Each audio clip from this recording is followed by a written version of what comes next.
kita akan berdiskusi terkait dengan pelakor. Kenapa?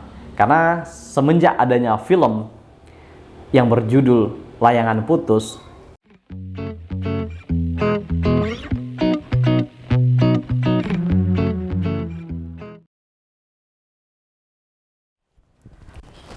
Assalamualaikum warahmatullahi wabarakatuh. Halo, salam Sobat Ram. Berjumpa lagi bersama kami di Ruang Advokat Menjawab, tentunya di channel YouTube Ram Law Office. Nah, kali ini kita akan berdiskusi terkait dengan pelakor. Kenapa? Karena semenjak adanya film yang berjudul Layangan Putus, banyak sekali Sobat Ram yang bertanya bagaimana dengan pelakor seperti kisahnya Layangan Putus ini, apakah bisa dituntut secara pidana atau tidak.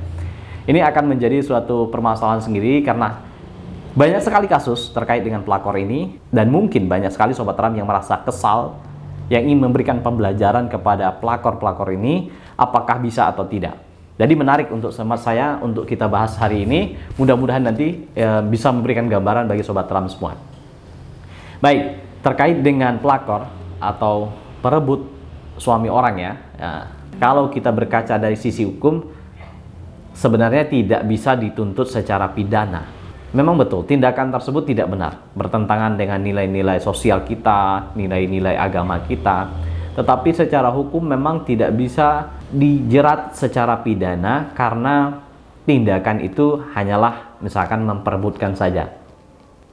Tetapi lain ceritanya kalau tindakan itu sudah lari kepada tindak pidana perzinahan misalkan. Yang saya maksud perzinahan di sini bukan gandengan tangan ya. Meskipun perzinahan secara agama banyak konteksnya, tetapi perzinahan yang saya maksud adalah perzinahan secara hukum.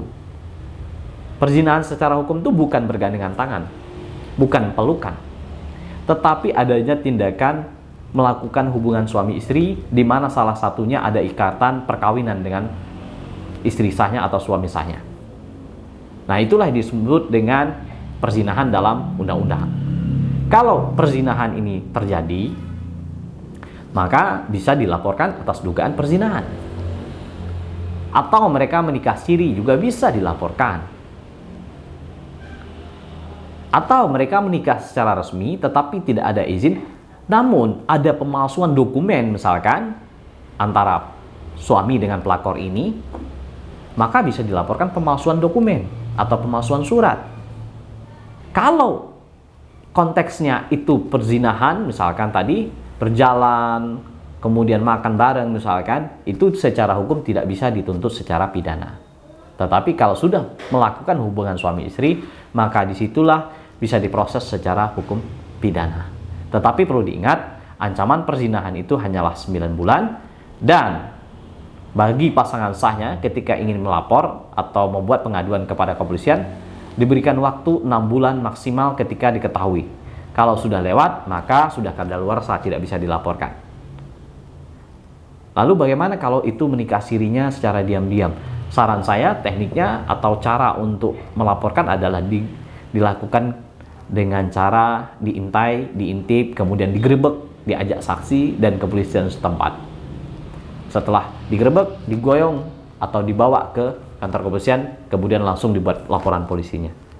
Nah, disitulah proses hukumnya bisa berjalan kalau ada pelakor sampai melakukan tindakan perzinahan dengan pasangan sah Anda.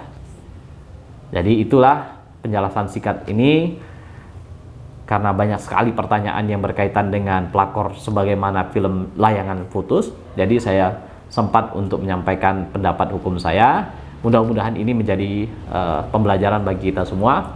Terima kasih. Assalamualaikum warahmatullahi wabarakatuh. Salam Sobat Ram.